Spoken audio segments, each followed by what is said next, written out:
It's showtime! Patuloy na umarangkada sa TV ratings. Netizens, proud sa Kapamilya Network.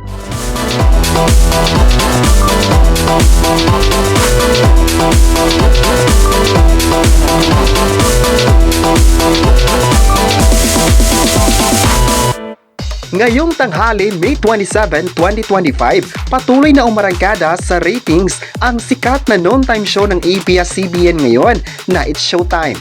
Dahil nga sa patuloy na pagbibigay ng pasabog na mga segments at pakulo sa noontime program, patuloy itong namamayagpag sa mundo ng social media.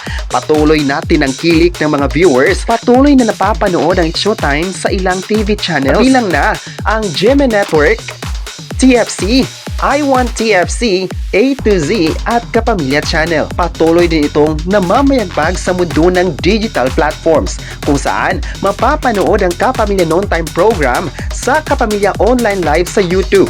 Araw-araw tumataas ang viewership nito at patuloy na minamahal ng mga viewers. Ngayong tanghali, May 27, marami ang nagmamahal sa It's Showtime dahil saluted ito sa mga advertisement. Sa bagong balita, ang It's Showtime na napapanood sa GMA7 at ilang Kapamilya channels ay mayroong 159.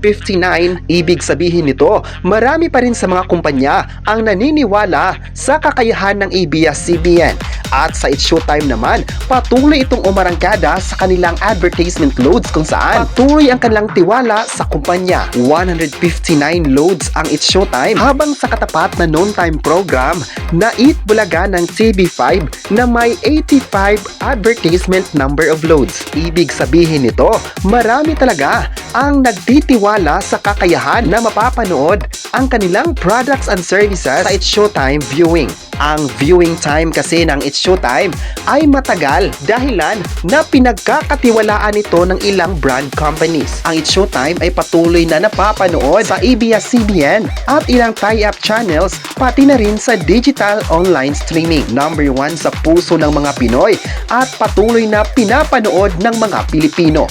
Ang It's Showtime din ay may kakaibang karisma pagdating sa mga segments na bago dahil din sa partisipasyon ng nagisang Ankabogabo star na si Vice Ganda. Full pack ang It's Showtime dahil sa mga world-class na mga host at world-class na mga pasabog. Ngayong tanghali, May 27, aabangan ang bagong pakulo ng It's Showtime.